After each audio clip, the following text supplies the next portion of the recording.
One of the best parts of publishing this podcast is hearing from listeners that they read a book we recommended, or that they watched a film or listened to a band that we like, and that it turned them on to that particular artist.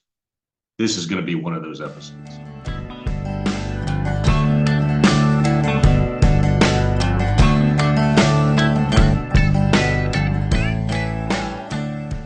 You are listening to Third Song In with Chris Derrickson and Tom Polachek. Brent James is a musician who has performed as a solo artist, as the singer and primary songwriter for the Stone City Stragglers, and currently as one of the leaders of the band Righteous Hillbillies, which performs in central and northern Illinois and is based here in Joliet, Illinois. Brent has what I can only call a classic country voice.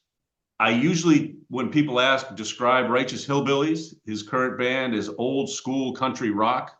When they perform live, they're loud and have a ton of fun. Their most recent album from 2018, Playing with Fire, also, though, has horns, piano, and a real funky Memphis thing going on that we're going to talk to him about. Brent's also a graphic designer, a visual artist, and a website developer.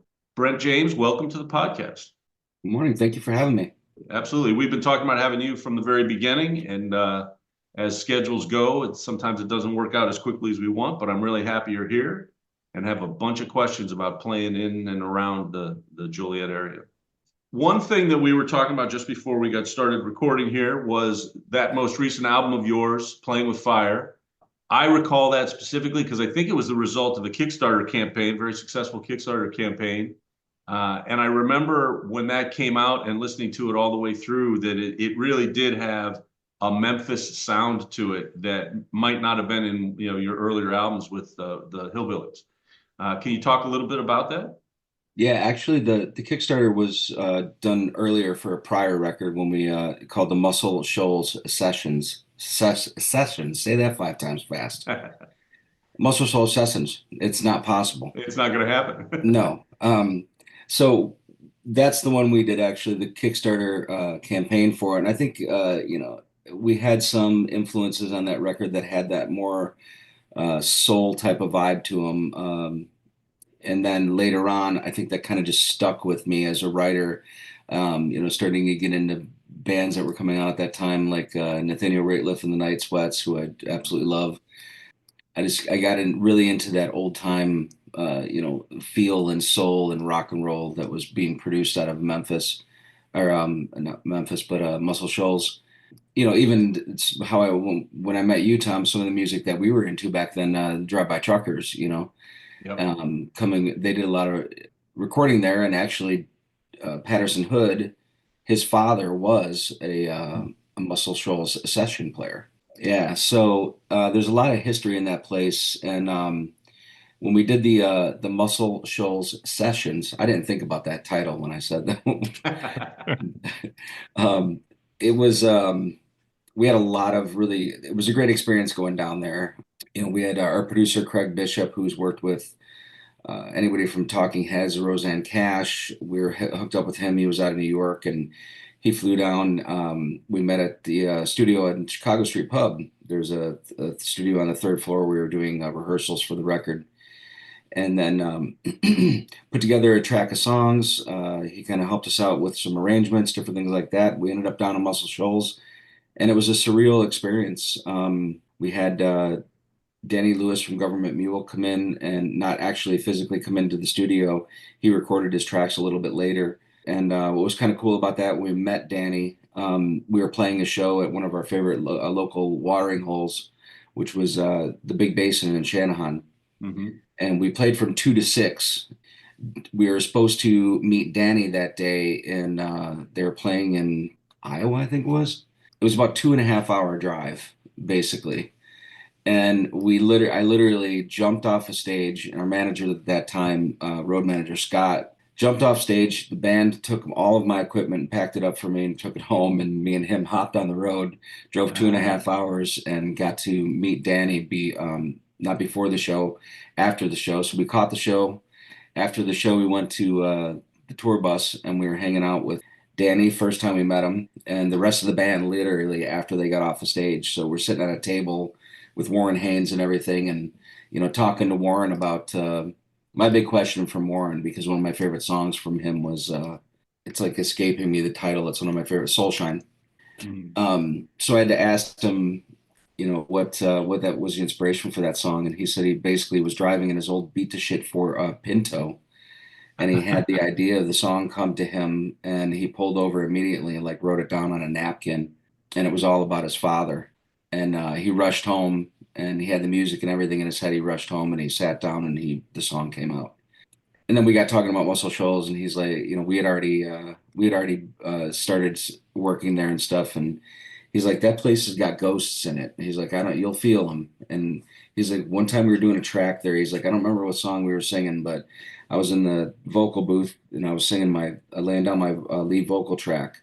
And he's like, we hadn't put any harmonies, no scratch tracks or anything on the record yet. And I'm singing my lead vocal, and the chorus hits. And he's like, I'm hearing all these harmonies and these other voices on the track. He's like, it freaked me out. He's like, right after the song, he's like, I got goosebumps, everything. After the song is, he goes, did you guys all hear that? And everybody in the control room heard it too. So Really? I'm like, that's pretty amazing. And walking into that place, it's surreal. You got pictures on the wall with the control room looks the live room looks the same, and you've got little pictures of little Richard standing there in the middle of the control room with his band. And but when I went to sing one of the tracks, the engineer John Gifford, who is an awesome guy and an awesome engineer, comes on. It's a soul track called "Don't Wait Till the Last Minute," and right before I go to sing the track, he pushes the talk back button. He's like, "Now, Brent, I just want to let you know." And he's got this real thick Southern accent, that in that very room you're getting ready to sing this soul song in, that Aretha Franklin stood in that very room and cut her first number one hit. And I'm like, you asshole. I'm like, thanks, man. Not a way to psych somebody out when they're getting ready to sing a song, to think about that comparison. Oh my God. I've known you for upwards of 30 years at this point, and I've been listening to you play. And again, in different incarnations. I can remember, I think, first seeing you play with a very large, what I have to call an Americana band, but hell, there must have been 6 or 7 people in that band, if I'm not mistaken, different musicians, different instruments. And I love that version. I loved listening to you guys play. I tried to see you as much as I could. But as I understand it, you were playing even before that. You did some solo work. When did you start performing in public professionally? I've had bands previously that we played out, like, I'll let the secret out. Well, a lot of people know, but I was one of the hair band guys. Oh, you I just was made I was friends with Chris. I was wearing tights before it was cool. Nice. So that was about 1990, actually, if we're going back that far. 89, like 88, 89, 90, in that, high school type of era, when I was playing in a band called The Big Noise. And The Big Noise was actually, the name was from, drummer took it from the Queen song. Buddy, Hmm. you're a big noise playing in the streets one day. So, but it was spelled with a Z. That's very I important knew to I know. knew it was Yeah, gonna be spelled with a Z. of course, Chris, right? You have to spell this. You have to. So, we didn't really know how to spell. We were we were halfway good. We were all pretty green, but I was writing songs back then. We were doing originals. We did some covers, but we would do them our own way. But we played like the Thirsty Whale. We played with Enough's Enough. Played with a lot of different bands in that era. It was a good time. So it was kind of my first thing, and that was more of a rock and roll thing. And then moving on to my next era, a friend had introduced me to Steve Earle. Hmm. And it was like, all right, well, that kind of rocked my world, because I'm like, among other artists that he introduced me to, like Kevin Welsh and really great songwriters and stuff, it really broke me into that Americana scene. And what made sense to me as a person is I grew up with my grandmother loving and playing. I spent a lot of time with my grandparents, and they would play. I'd watch a Johnny Cash show with them. I'd watch Hee Haw, the Benny Right. Hill show, the Mandrell Sisters show. It's like they were watching all these things on TV when I was growing up, and so, when I was young, I liked Willie Nelson. I liked Johnny Cash, Waylon Jennings, and Merle Haggard. I liked all that stuff. then when I heard Steve Earle, and my mom gave me the rock and roll side. So that was like, the Zeppelin and Bob Seger and all the classic rock. So even though I was a teenager into all this, glam metal, like Poison and Motley Crue and all these other bands that, Skid Row, what's crazy, not to go off on a tangent, but I've opened for all these people too. So it's like I've opened for Vince Neil, I've opened for Sebastian, Wow. some really cool things. Bad Company, I've opened with Paul Rogers twice. So it's been really cool. Like growing up in that era, I didn't think that I'd ever have the opportunity to play with these people. So that was kind of cool. But when I heard Steve Earle, it kind of gave me the marriage of the country and the rock. And then I really just dove headfirst into, Americana, like Drive-By Truckers and different things like that. I remember, was it Richard Milne from XRT when he heard a song track called Hoodoo Voodoo. I was actually driving. I didn't know he was going to play it on the local anesthetic. I was actually driving in my car, and right down the street from home, and I hear Hoodoo Voodoo come on. I'm like, holy shit! So I pull over. I'm listening to it, and he comes on afterwards, and he goes, "That song reminds me of a lot of the Drive-By Truckers. I don't think that I could pay any one band a higher compliment because I guess he was a huge Drive-By Truckers fan." Than that. And he's like, that's all I'm gonna say. And that's all he said after the song. Wow. That's So it was kind of amazing. cool. Not to put you on the spot, Brent, but who were some of your favorite hair metal bands? There were certainly some that I loved. There were some really bad ones. I loved to play the bad ones for Tom when we were roommates, just to torture him. But Yeah, well, there was always those hit wonders that came out with the rock and roll power ballad, and then you never heard of them ever again. yep, Like I think Steeler was one of them or something like that. yes, Um, but my favorites were pretty much like the nomenclature, everyone's favorites. It was Poison, it was Motley Crue, it was bands like that. Like even Slaughter is on that list. There was one record that I used to love by him, but I think one of the reasons I got out of that kind of music is I just can't sing that damn high. Um, yeah, and pretty much the nomenclature that everybody loved. Skid yep, Row. Obviously was a huge. I love that record when it came out. Guns N' Roses. I mean, you're getting a little. They still had the glam, but that's that hardcore rock and roll, man. Just like yeah, took everybody by storm when that record came out. yeah. Tom and Um, I just did an episode on jumping the shark, and you sort of summed up. I think hair metal jumped the shark when every band was trying to get that power ballad out there. I mean, it was horrible. It was it, just some really bad stuff. yeah, it was just so constant. It's like so many did so well with it, but even like going back to it, like Quiet Riot. I loved Quiet Hmm. Riot. Rat, loved Rat. Yep, So there's so many. There were so many good ones, Chris. I mean, it's not like there that were. era sucked. It was actually a really great era for music. When you look at like some of those old, we watched a documentary not too long ago, and I can't remember what it was called, but that's around the same time I met my wife, 1990, and we were all into that. When you phased kind of out after you discovered Steve Earle and phased out of the hair metal, is that when you kind of struck out solo as Brent James, or did you have a band in between that I'm not aware of? It was the Brent James Band, it was That's called. what it was. And it was a four-piece band, and we did a lot of cool stuff. We were writing our own music. We released one record, and we released an EP with that band. Yeah, we did a lot of cool stuff with it. I mean, we won like WCCQ at the time used to have these country showdowns, and it was sponsored by True Value and Jimmy Dean Sausage. So it was like we Perfect. had, and it was a big deal. It wasn't just like this little local contest. It was like a national contest that they had where we won locally twice, and it was funny because the first time we went in, we were just starting out. We were a little green. I'm like, hey, let's do this. And everybody's like, all right, cool. Well, what are we gonna do? And it was literally like I want to say a 7 minute or an 8 minute time slot or something you had. Hmm. And I'm like, well, let's just go do our live version of a song called Between the Raindrops that one of my friends wrote at the time. And so our live version of this song was literally, I'm standing backstage and I'm talking to some other people that are performing. They're like, oh, what are you playing? And I tell them we're playing this one song called Between the Raindrops that we wrote. And they're like, that's all you're doing? And we're like, yeah. They're like, well, it's an 8 minute time slot. I was like, yeah, we're doing this really long fucking jam version. It's really cool, actually. And they were like totally shocked that we were going to out there do this 8 minute song, at a contest.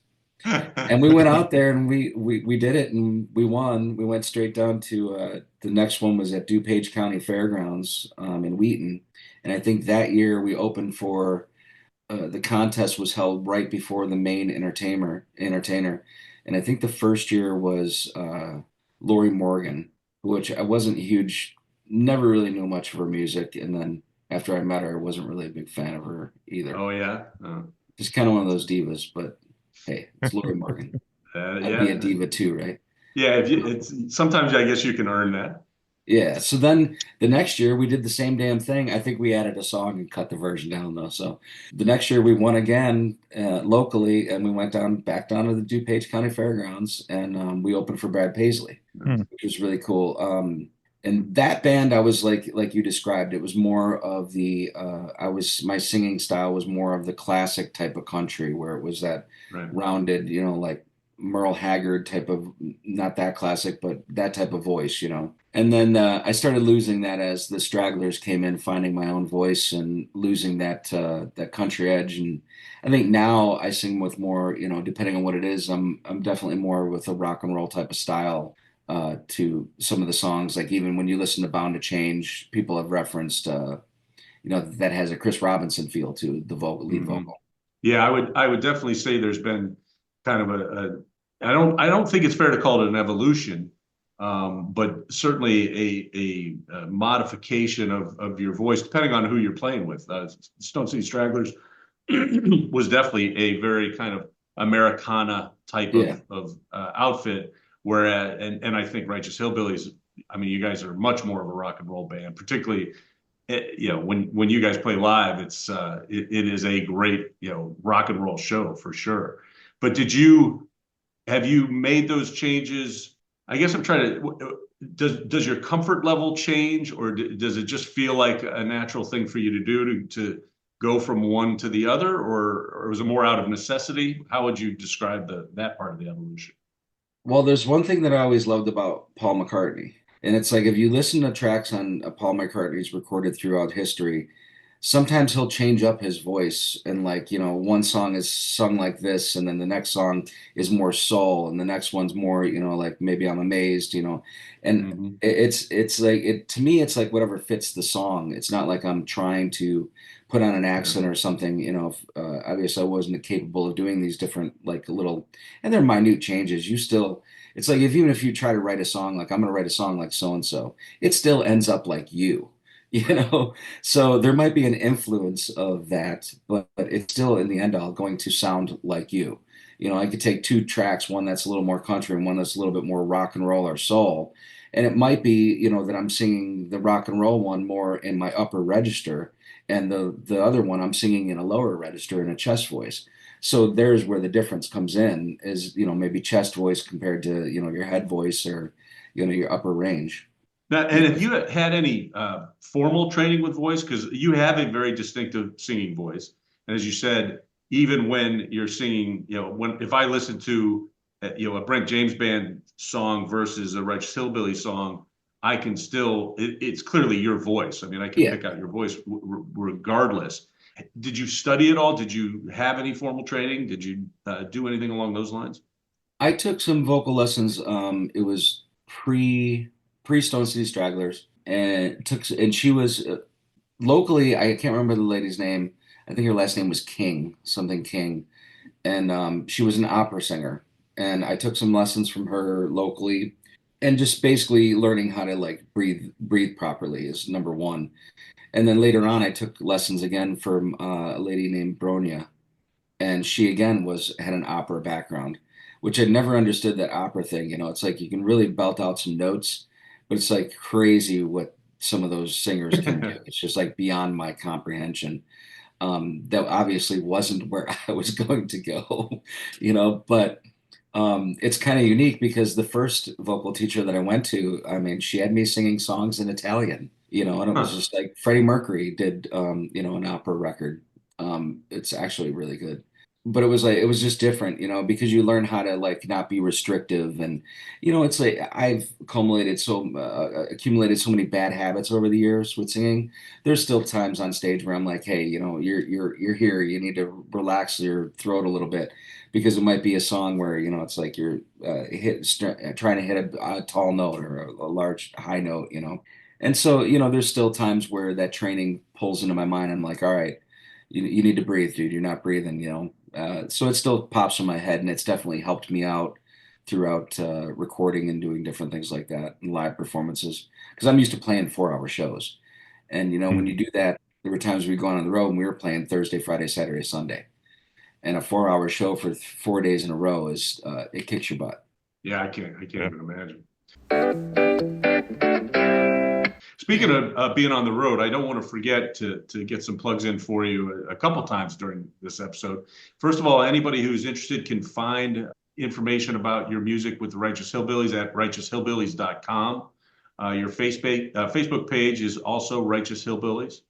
I was checking out the calendar this morning before we started to record, and it looks like the band will be playing at JMO's on March 23rd of 2025. And on March 30, the following weekend, you'll be playing at Big Basin. So I want to make sure everybody is aware of those dates and also knows where to find you online. So Brent, can I ask you about tend to ask about songwriting because I can't even Yeah. imagine singing. Um, so you mentioned a few minutes ago the song Bound to Change, and Mhm. before the show we talked about that won an award from Relics magazine. Can you talk a little bit about that award? And then I'm always interested, like, what is the process for writing a song? You talked about Warren Haynes and a song coming to him and pulling over on the side of the road. So something like Bound to Change, which has won an award for you. What was the process for coming up with that song, and how do you feel you've evolved over the years as a songwriter? Okay, good question. That's a lot of Um, stuff. Sorry. no, that's okay. It's easy. I can ramble, so we're good. Bound to Change was a weird kind of song because, a lot of times as a songwriter, you get or any type of creative person, whether you're a painter or whatever, you get these ideas or inspiration, and sometimes you might be in a conversation. It might be something that you said to me, Chris, and I'm like, oh, hang on a minute, I got to put this on my phone, and all of a sudden, what you said to me becomes a lyric in a song. You didn't say anything that profound yet. I'm still waiting, but Don't hold your Tom's don't like, hold ooh, your dig, yes. Yeah, tell me don't hold, about it. I'm still waiting. I've known him for 40 years. I'm just kidding. don't hold your breath, man. We've recorded 6 seasons, and I don't have anything that's inspired anybody, so we're Nice. I'm good. joking. But anyway, I mean, it's like, you have an idea that comes into your head, and, if you're by yourself, sometimes I'll have an idea where I'll start singing some lyrics. Kind of like, I don't know if you watched any of the Beatles episodes where it's like, a lot of times they would write their music, or they'd have a piece of music and they'd be singing about onions over the top of it or whatever, or nonsense. I normally don't work like that. I normally will have an idea and just either if I don't have time, I'll put it. I have a notepad in my phone, and I'll text the idea in the notepad and keep it in there. So I have this long scrolling notepad of just like lyrical ideas. And then when I plan on writing, I'll go back to that and see what I wrote down, and erase half of it because it's stupid now, or some of it might inspire an actual song. What's strange about Bound to Change is it actually, I was looking for ideas. And a lot of times too, what I'll do is I'll grab my guitar if I have an idea, or when I'm sitting down just noodling and playing, I'll be like, oh, I like this. And so I'll record just a little snippet of this guitar piece so I don't forget it. And what's cool about Bound to Change and what's weird about Bound to Change is I don't ever remember doing it. Um, so going through, like, literally, songs usually don't just come to me like they came to Warren Haynes and Soulshine. That just doesn't happen to me. I've never had something fall out of the sky like Tom Petty, and I've got Free Fallin' in my lap 2 minutes later. I've always had to work a little harder at it, And so Bound to Change was strange because I was going through my phone and just listening to all of the little snippets that I'd recorded, and that one came on, and I'm like, I was like, all right, started listening. The guitar was there, everything, and the vocal is there, and literally the whole entire first verse So You're I'm like, like, hey, all this right. guy's good. I'm like, where, yeah, I'm like, where the hell did this come from? I'm like, this is really cool. And so I basically just finished the entire song and brought it to the band. And, the band deserves a lot of credit on that one because it's like the playing that they did on that song was just stellar in my eyes. Chris Bartley on the keyboards did an amazing job on that solo. It's just one of those songs you can, when the piano comes on and the solo comes on, you can kick back and just close your eyes and it's just the perfect piano part. And then Nick Darmondo playing slide guitar on that song hits you the same exact way. Jeff's bass line and even Barrett Harvey's drum line that he put on there. It just really that the band came together on that song. And I didn't even know this, but Scott would just basically do things here and there. Scott was one of my best friends, and also he managed the band, kind of more of a tour guy. He would help us out from show to show. He would book shows, pack the equipment, run sound, that kind of thing. Just an all around great guy and brother, and always supportive and doing things behind the scenes. Well, he submitted Bound to Change for a songwriting contest to Relics Magazine, which Relics Magazine, that's where I think the Grateful Dead started a lot of articles and stuff back then with Relics Magazine. It was like this jam band type of magazine that's been around ever since I can remember. And he hits me up one day and he's like, "Hey, we won an award." And I'm like, "What?" He goes, "Yeah, we won first place for best song in Relics Magazine."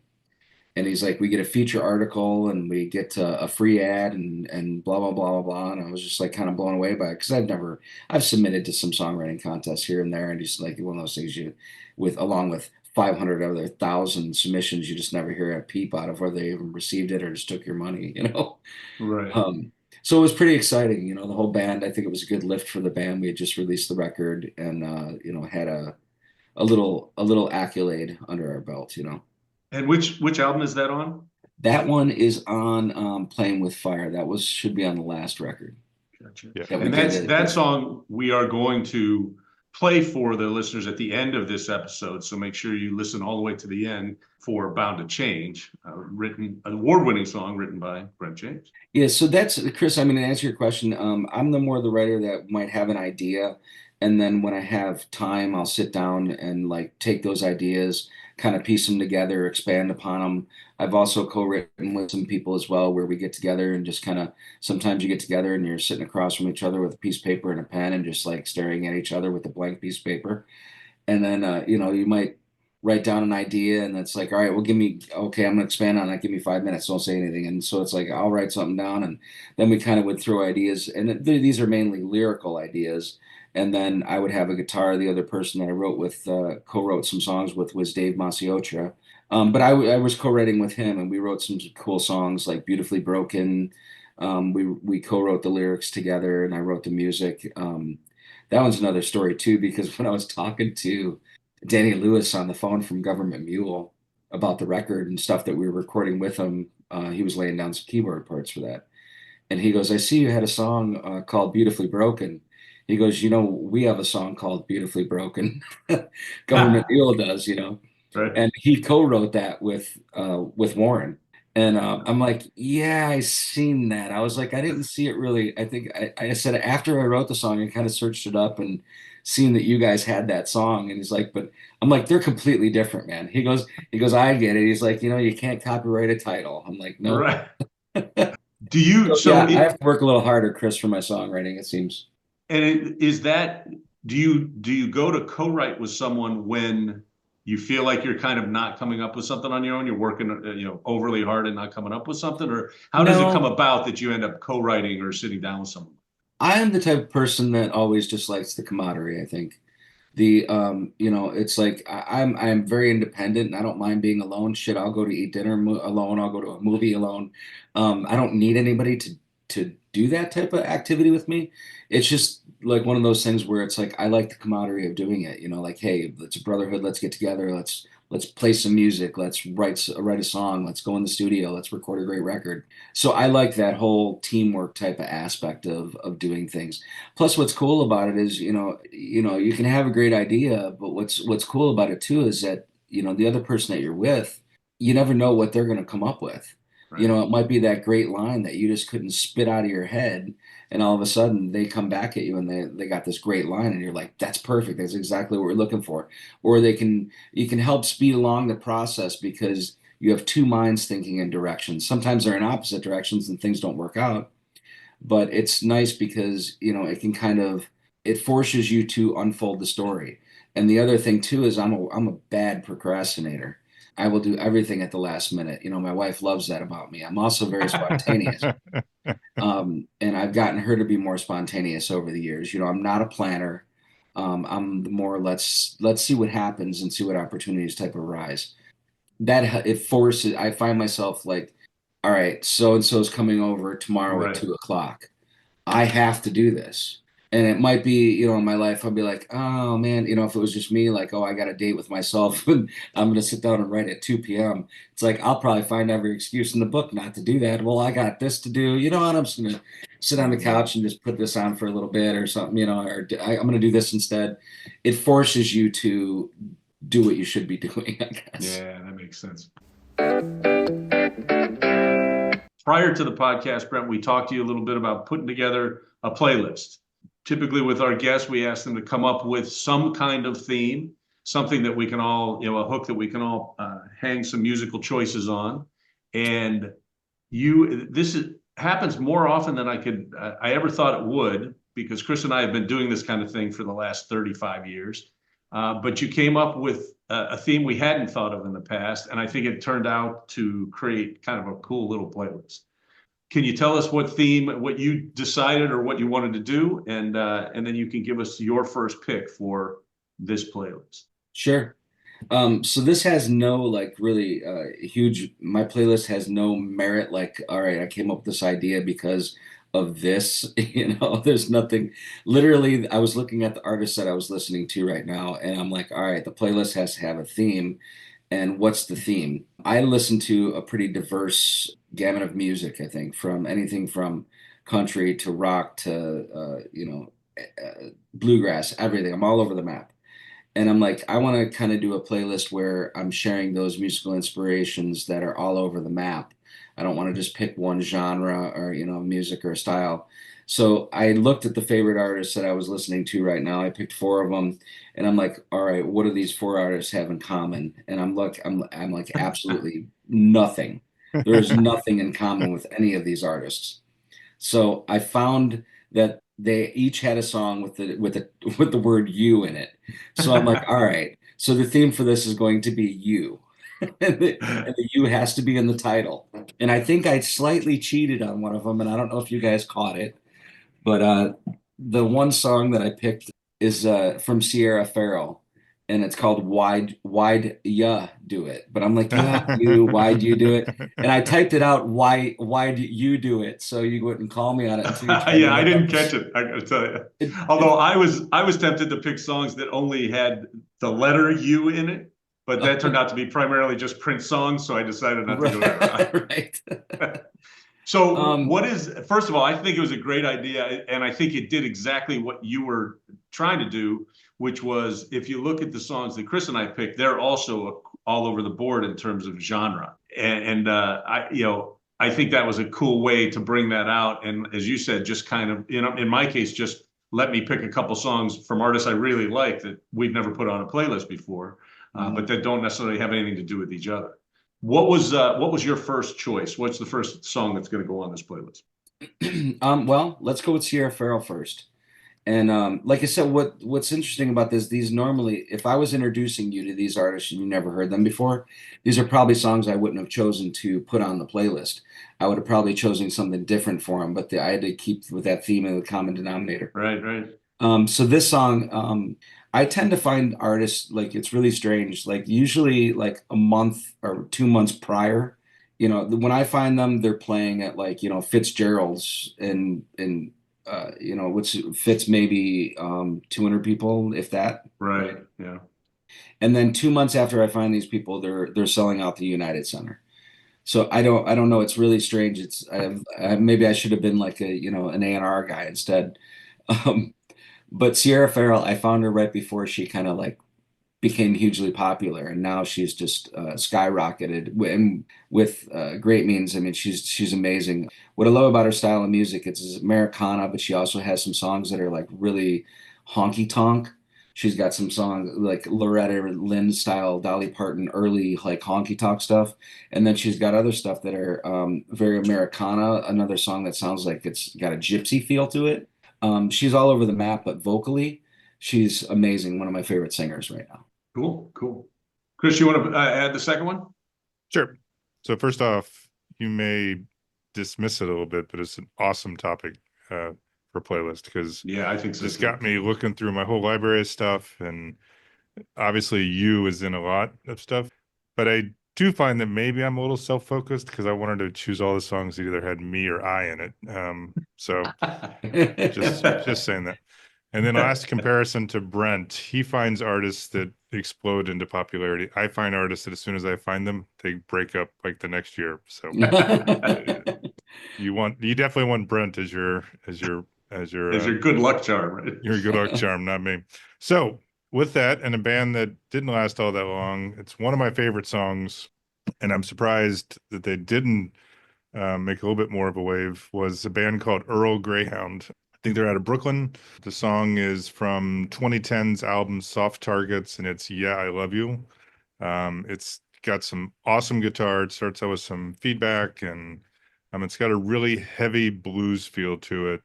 And Tom knows this. What I don't often do is choose female lead singers. So there's two lead singers in this band. Matt White is the founder of the band. And I'm not sure if I'm going to pronounce her name right. Hold on, let me look because I now have a politician's name stuck in my head that I don't want to call her. Kamara I'm the same way as Thomas. you. Yeah, so, Wait, it's Kamara Thomas. She's the lead singer here. It's just a great rocking song that sort of moves you forward throughout it. It's just got a great beat to it. It's one of my favorites. I wish they'd been around a little bit longer, but this song is well worth a listen. I'll definitely check that out. I've never heard of them.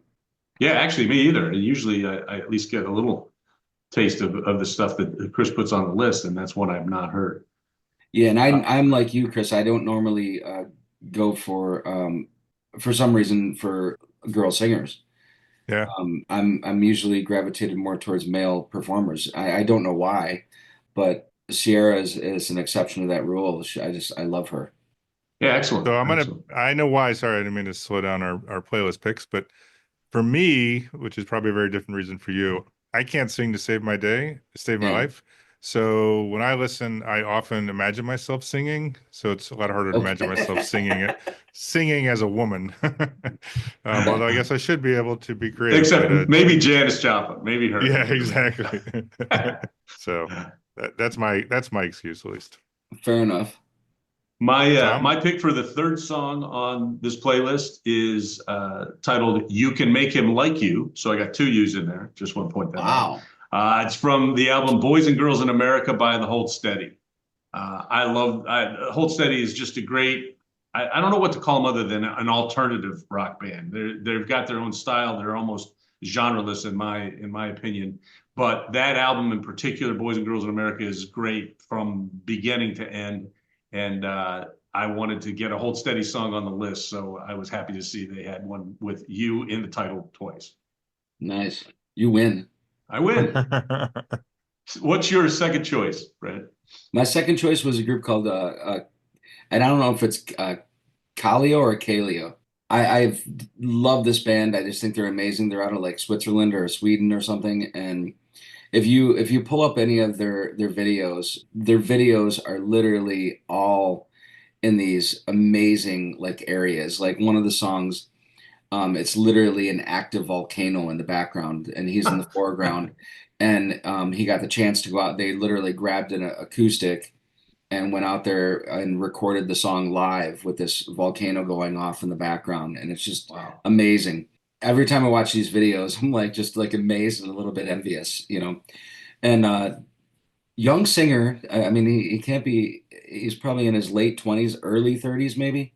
And he's got a really deep voice, and I just fell in love with him right away. The song is called "Can't Go On Without You." Yeah, that's a band that I found out from or through my daughter, I think. I'm also not sure how you pronounce it, but I think they're definitely it's definitely worth listening to. Yeah, and it's Iceland. They're from Iceland. Ah, All right, I think I'm up, and this I feel like maybe a little obvious. Tom will point out at some point that I tend to shy away from the more popular stuff. But since we went with a theme that has a word in a title, I had to find one with a great title. And this is also a song that I love to start playlists with, just because of the way it starts out with someone getting in a car, turning on the radio, and it's playing at sort of a low level. There's a funny little DJ thing, and then it goes into the song. And you sort of forget that it's at this low level. So if you're not careful and you crank it up, when it actually hits the song and the volume peaks, you might blow out your speakers. So, but the song is "You Think I Ain't Worth a Dollar, But I Feel Like a Millionaire" by Queens of the Stone Age from their 2002 album Songs for the Deaf. Nice. excellent, excellent. My next pick for the playlist is the song "You Were Right" from the album New York Town 2009 by Israel Nash Gripka. I think he now performs just under the name Israel Nash. He's kind of your classic singer-songwriter type. I think he's from New York, or at least that's where he started performing. But he is kind of one of my favorite secret artists, and not a lot of people know about him. And again, perfect for a playlist like this because it turns out it's got a song with the word "you" in it. I love finding new music, so this is great. Yeah, that's what we like to do for sure. Which does take us to your third choice, Brent. My third choice is literally one of what's cool about this band is that it was introduced to my wife and I from our kids at family get-togethers for 2 years in a row. They would put this reggae. They knew we liked reggae, and some of the other music that they listened to we're not necessarily crazy about, so they would always put this band on. And for 2 years, me and my wife were like, "Who is this?" And they'd tell us, "Who is this?" And we keep asking. They're like, "Oh my God, it's this."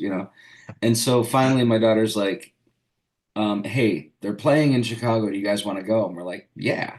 And this was 2 years ago. And the name of the band is called Stick Figure.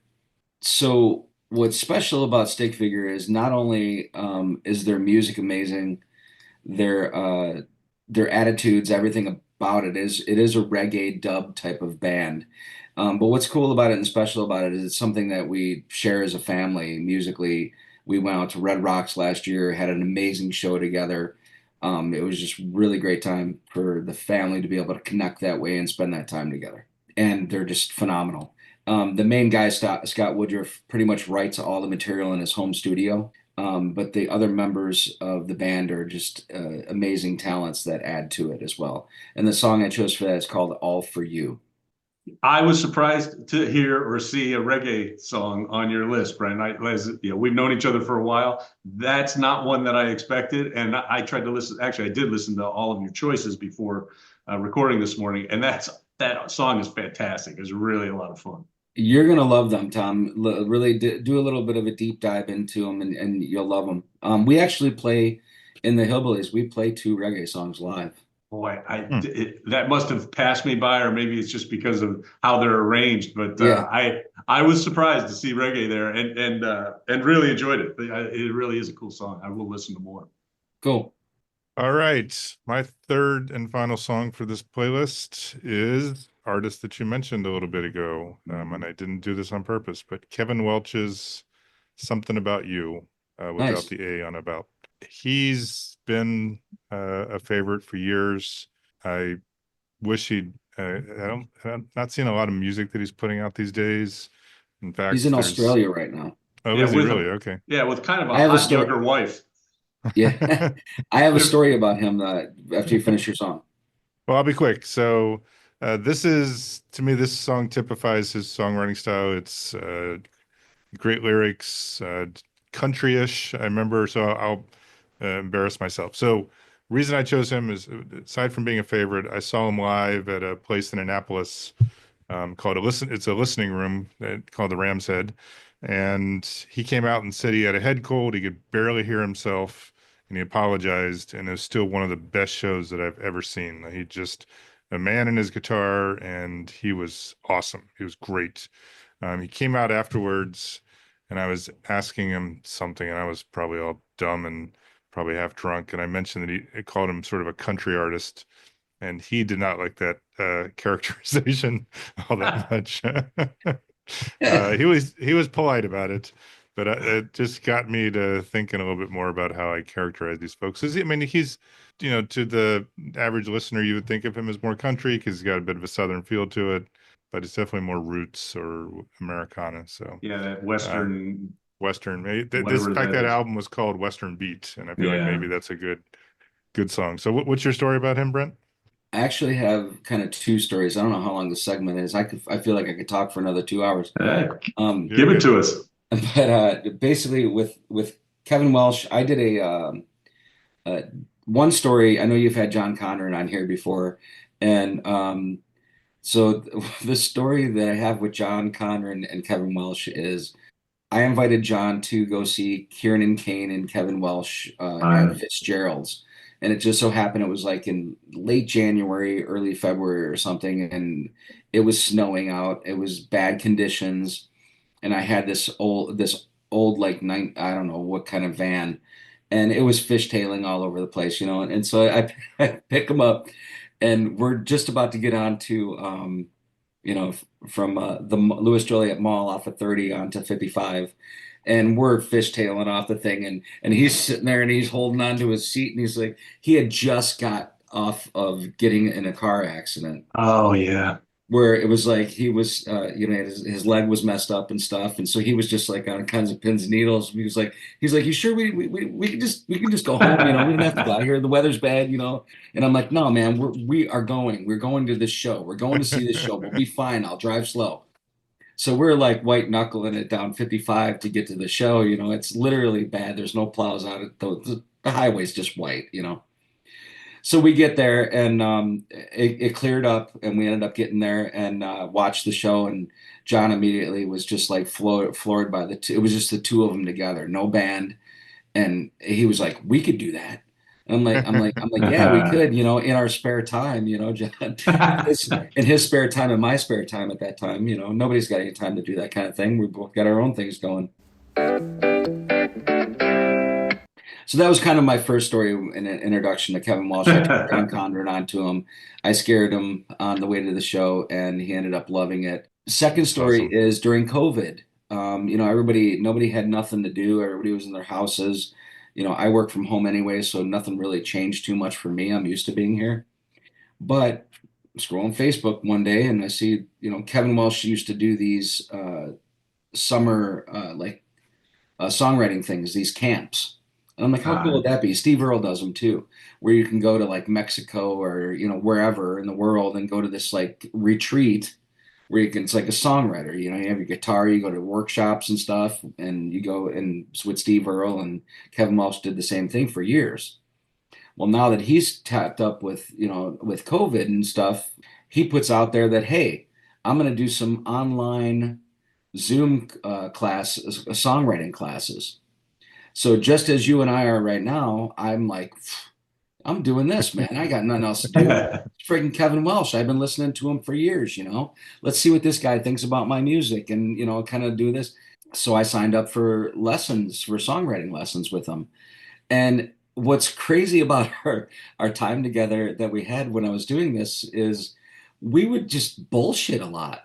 Like we are right now. It was like a podcast, but it was just like we were just talking about music and our favorite artists and breaking down like some of how these artists, like he was a big Randy Newman fan, and he would break down like, hey, Randy Newman, listen to this song, listen to the lyrics in the song, and he'd really like explain like all these different songwriters and stuff, and we became kind of friends in that regard because we was just literally talking about music and songwriters.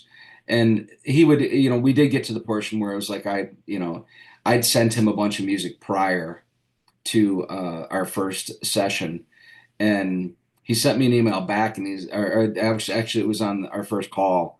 And he's like, well, I don't really, he's like, you're pretty far along, man. He's like, I don't know what I can really do to help you. He's like, Well, most of that's the cool. people, yeah, well, he's like, most of the people that he works with are just starting out, They might Right. know three chords on the guitar or something. And he's just like, he's seen, that I had recorded 9 records and did things. So I think he took it in that regard of like, well, let's just start breaking down some things. What's your process? And I learned a lot from him in the regard of, there's all different kinds of approaches to songwriting, and some of his favorites, like we got on to, I shared with him a song called Before the Devil Knows that I wrote. That was probably the very first cinematic type of song that I ever wrote. And where, you listen to lyrics and you can close your eyes and you literally picture, in your head the room and what's going on. And he really liked that. And he shared with me a couple different ones that were in that cinematic approach where it wasn't just a song like, "Hey, baby, love you." It was more or less like, here's the scene and you can see it. So it was a cool, not to steal the segue there, but it was just like a Oh, no. perfect segue into talking about him. And he's a great guy. And I wish that I could see him around here, but he's now in Australia with his wife. So, I was just going to say that one, I don't mind if you stole the segue, but two, you inadvertently, or unbeknownst to you, you created another segue Yeah. with your story.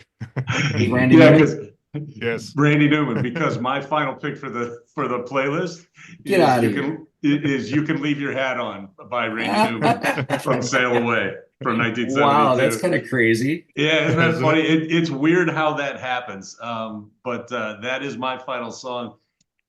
Chris and I have talked about Randy Newman in the past. Somehow he seems to be underrated, even though I think musicians in particular, everybody talks about him as an influence. But that song is just fun and just funny. I think he's got Oh, that's such a great sense of fantastic. Yeah. humor. But yeah, it's really funny as you were telling that story and mentioned Randy Newman. I thought, well, this is going to work perfectly. Right.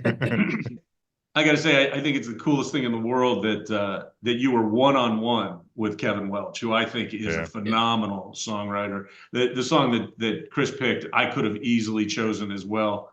When that album came out, I probably listened to Something About You on repeat, literally like over and over 4 times straight through before I went on to the next song because I love that Yeah, so we had much. good conversations about like I mean, Chris Stapleton recorded Millionaire, Kevin Oh, Welch's song Millionaire. another great song. And it was like we talked about that, and like I said, our sessions were like this. We talked about a lot of stuff, and he talked about how he was upset when he had his own versions of was it Devil's Right Hand from Waylon Jennings, and he was Uh, pissed off when Steve Earle came out and recorded it, and it was on his next Uh, record because Steve had known about it, and it was literally supposed to be on Kevin Welch's next record, and then Steve actually released a record with it, and he's like, "Well, I can't do that now."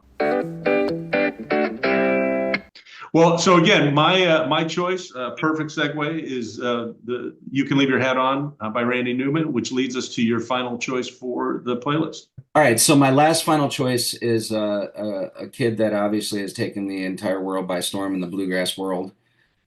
He's a lot of people met him, and he started out. He was playing the Frankfurt Bluegrass Festival, which I love that festival. Yeah, it's great. Great people put that on. We go every year, and now we're a vendor there for my one of my other businesses, Soul Journey Gems.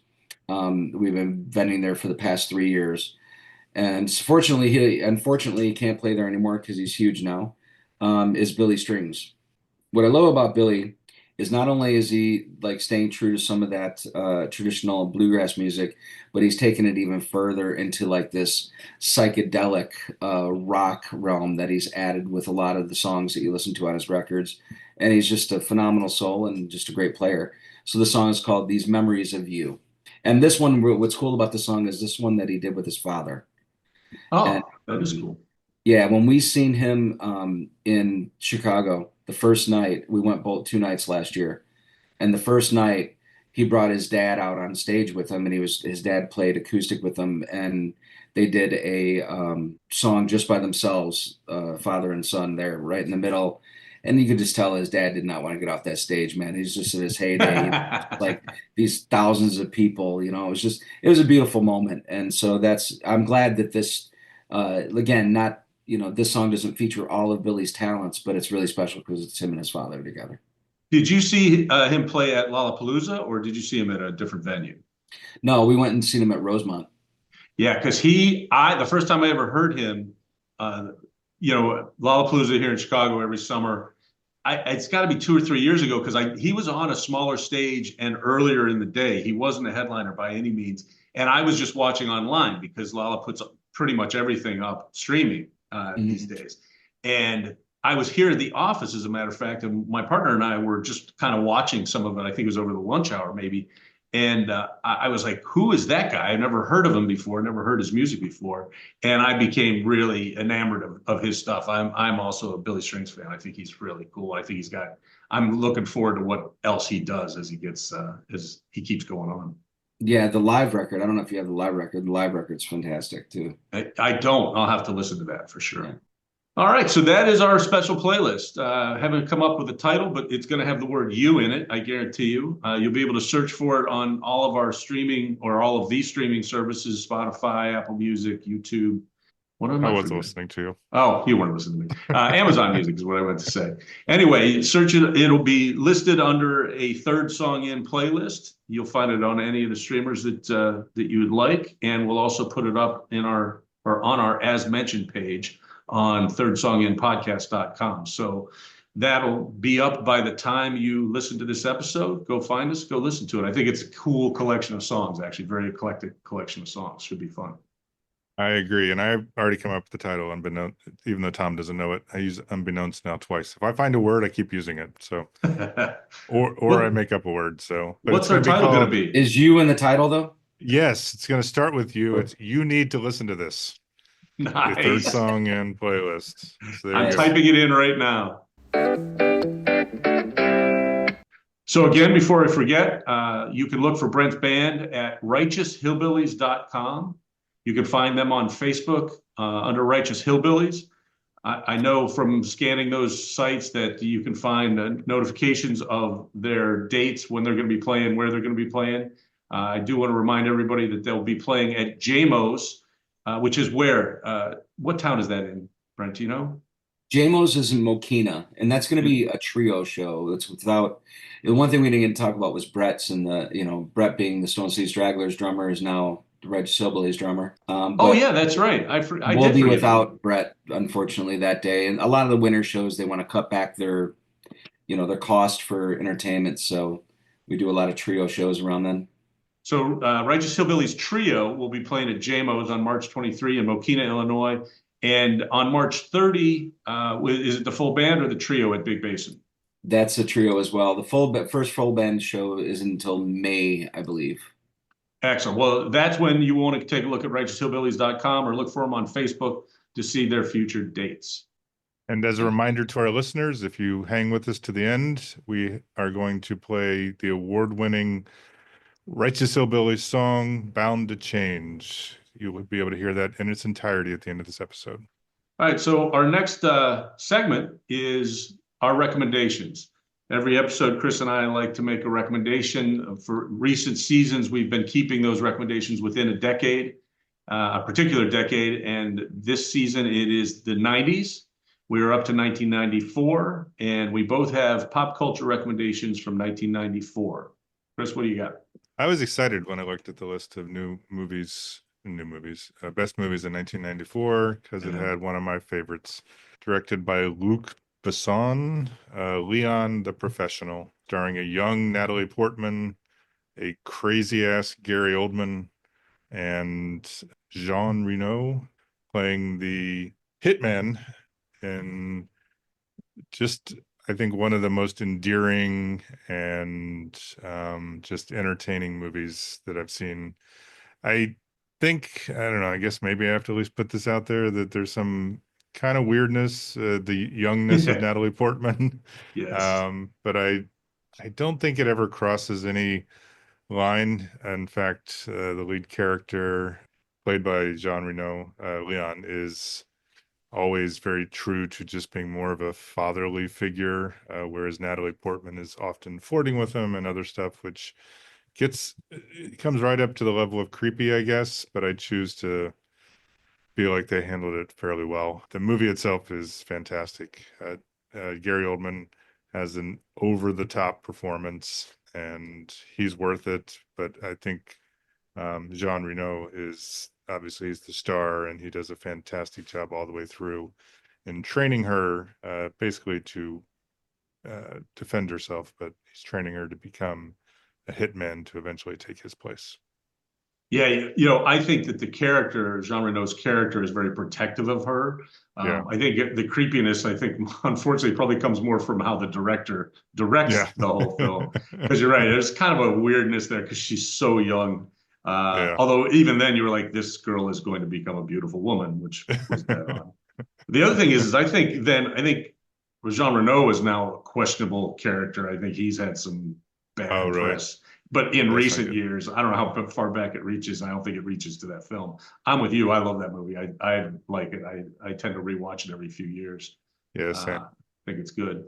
And my choice is another movie that not only do I rewatch every few years, but when I realized I was going to pick it, I actually watched it 2 nights ago, and that's the documentary Hoop Dreams, which was directed by Steve James. It's a long documentary, but it's a precursor to like all of those 30 for 30 films that you see on ESPN. Frankly, it's better than practically every one of those 30 for 30s that I remember. It's just such a cool film, and it literally follows these two Chicago area high school basketball players for like 5 years, maybe even 6 years total, as they go into high school and they get recruited to play for St. Joseph's Academy, which was at that time a huge high school basketball powerhouse in the Chicago area. It's the school where Isaiah Thomas played. And both these kids start there. One ends up dropping out because his parents can't pay the bill and he's not a good enough basketball player for them to, basically scare up any more money for him. The other kid is a star, starting as a freshman right from the beginning. But the film is just this amazing document of both of them and how their parallel high school careers go through the next 4 years. I watched it, like I said, just 2 nights ago. I forgot how tense you are throughout the whole movie and how awful you feel for both of these boys as they're trying to find their way. They're both from, low income areas of the city of Chicago. The head coach at St. Joseph, his name is Gene Pingator, I think was how he said his last name. He's a raging asshole. And all of these people that just kind of take advantage or took advantage of these kids because when they were eighth graders, they look like they might be good basketball players. It is a little long, but it is worth watching. And it had been a few years since I had seen it, and I was glad I went back and watched it. It's definitely a strong recommendation. I would, if we were still giving egg burritos, I would give this 5 out of 5 egg burritos. It's just a fantastic movie. We're going to move on to another segment called Staff Picks. Just around the corner from you. This is Tom and I's attempt to recreate staff picks that you would see either at a record store or an old video store like Blockbuster. Basically new stuff that's often just come out, and staff, in this case Tom and I, are making recommendations that you should check it out. So, Tom, what do you got for your staff pick this week? Just watched a film that came out in late 2024 and is streaming on Prime Video. The movie is called My Old Ass with Aubrey Plaza and a new actress named Maisie Stella. It's a first-time feature directed by Megan Park. The IMDb rating for this movie is 6.9 out of 10, and I disagree. I think it's better than that. I don't necessarily think it's a 10 out of 10, but it's a really unique coming-of-age story where the Maisie Stella, the young girl, 19-year-old, on her birthday goes out with her friends camping and they take a bunch of mushrooms. And as a result, she either hallucinates or actually finds a way to meet with her 29-year-old older self, who's played by Aubrey Plaza. And it is just a really fun movie. I think Aubrey Plaza is hilarious. I always think she's really funny. And her trying to give advice to her younger self just before her younger self is leaving home to head to the big city it's really worthwhile. It's a touching movie. It's got great acting kind of across the board. I don't really recognize any of the other actors. This Maisie Stella has been nominated for some acting awards as a result of this, but I think she's pretty much brand new to the scene. But I think it's really worth watching. And as I said, it's streaming right now on Prime. So if you have Prime, it's worth sitting down and watching this weekend. I went with a new song that's going to be on an album coming out on Valentine's Day of 2025. It's the band The D-Lines. I'm hoping I'm pronouncing that correctly. It's Willie Vlottens, who's the former lead singer of Richmond Fontaine, who Tom loves so much. It's his new band. He doesn't sing, but he's definitely the primary songwriter. What I like about him is I agree that Richmond Fontaine could sometimes wear on you. Willie Vlotten is a great songwriter as well as a novelist, but all of his stuff just has at times just overwhelming darkness to it. It's just even when he's not singing about something dark, the atmosphere feels dark. The funniest thing that I've read in a long time, this will highlight just how dark his writing is. So a woman named Amy Boone now sings. She's the primary singer for the D-Lines. She brings a very different feel to his music. The song that I'm recommending for my staff pick is called Left Hook Like Frasier, which one is an awesome title. Great title. Yep. Two, it's a very jazzy song. It's got some darkness to it. I guess it's, I think the line is if you want to map to how to break your broken heart. I'm not sure if that double negative means you're curing your broken heart. It's a really catchy song, which I would argue that Richmond Fontaine doesn't always have the catchiest stuff. But there's an article in the Portland Tribune, and this is Willie Vlotten. It says, she, meaning Amy, took me aside after a gig. She's really funny. She grabbed me by the arm like your aunt grabs you. And she says, listen, I'm a normal girl. You got to write me a song where nothing goes wrong and nobody goes crazy. And I think Left Hook Like Frasier is such an attempt. There's another song that they've released from the upcoming album called The Haunting Thoughts. That sounds like him. Yeah, that sounds more like him. So check out Left Hook Like Frasier by the D-Lines. It just dropped in the last week or so. All right. Our next and final segment is our playlist picks, because Chris and I are nothing but all about playlists. So every episode, Chris and I pick one song each to add to the season playlist. This is currently posted as third song in season 6. And my pick, trying to keep with our theme from the earlier playlist, was a song that didn't make it to that playlist, but I'm happy to recommend for this one. It's You Blew Me Off from the album Butte from 1998 by Bear Jr. That's Bobby Bear, or Bobby Bear Jr., I guess technically. It's the band that he had, I think, before he did some of his solo work. It's a cool kind of unusual song, which that band was really good at playing. And because it had you in the title, it was just another one of those I wanted to get on our list somewhere. Alrighty. My song, same thing. I tried to stick with the theme. I thought it was a great one. Is from a band called the Hang Dogs. Favorites of Tom and mine. Song is She's Leaving You from their 2003 album Wallace 48. I did a blog the week of January 20th. It was released on January 23rd about Matthew Grimm, who's the lead singer of the Hang Dogs, and being someone that I will listen to I already listened to, but will listen to more over the next 4 years. He writes some really great political songs. He writes some really great historical songs, but he also just writes some really good songs. And this is one of those. It's about a woman who's in a miserable marriage. The catch of the song is that he keeps saying she's leaving you, and then it ends with someday soon. Well, Brent, I really want to thank you for being on the episode. It was fantastic. It was really interesting to hear about your musical journey, and I can't wait to see what else you do and what else comes along. I want to repeat your plugs. I want to make sure people look for you at righteoushillbillies.com or on Facebook under Righteous Hillbillies.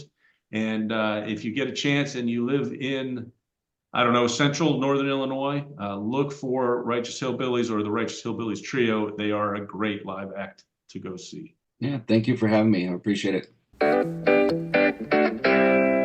Third Song In is recorded in Chapel Hill, North Carolina, and Joliet, Illinois. You can email us with your comments, questions, and your own recommendations to thirdsongin@gmail.com. We'd like you to follow us wherever you listen to your podcast. Rate and review us. Give us all your damn stars.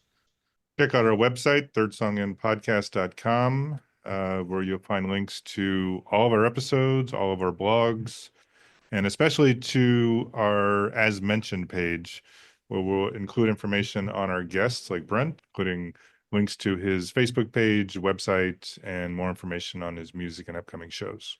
We also have a Facebook page of our own, which is Third Song In, and you can subscribe to our weekly blog on Substack. You've been listening to Third Song In with Chris Derrickson and Tom Polachek. Thanks for listening.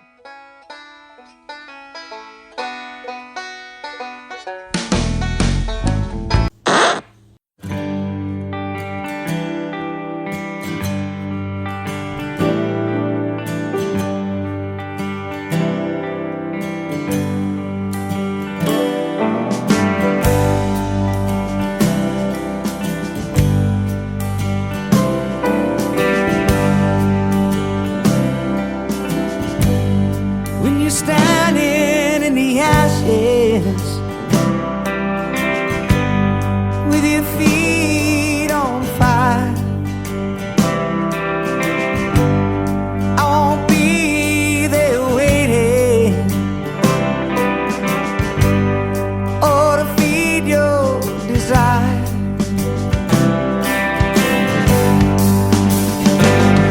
This time things about to change.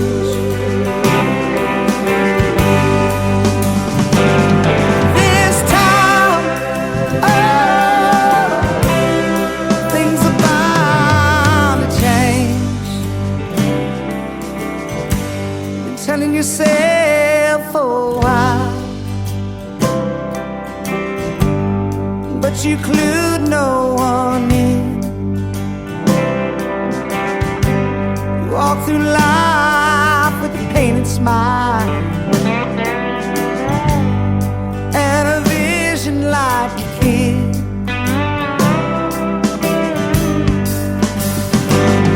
This time,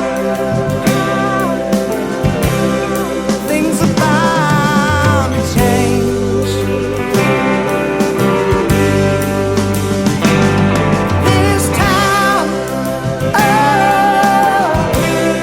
things are bound to change.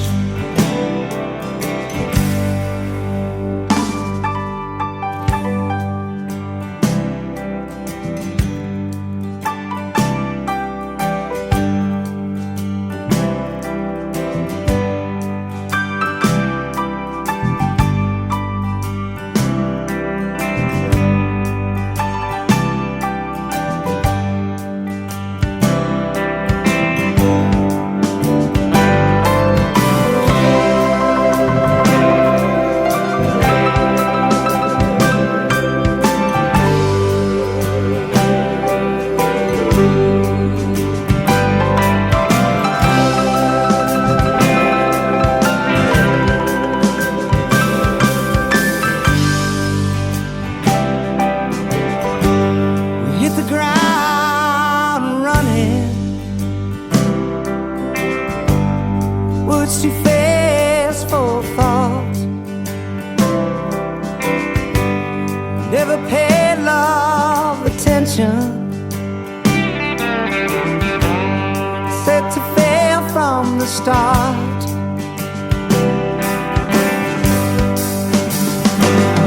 This time,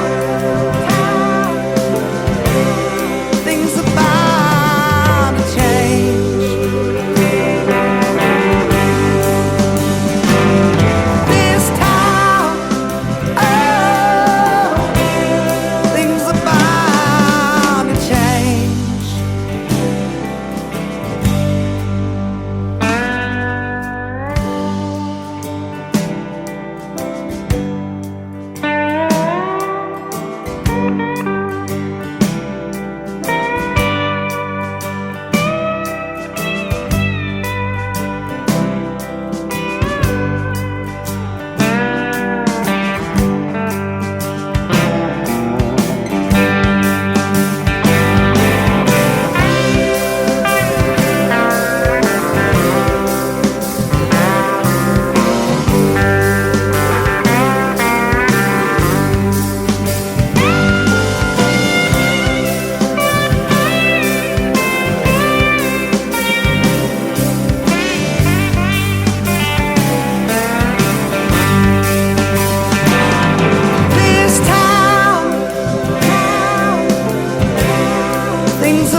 things about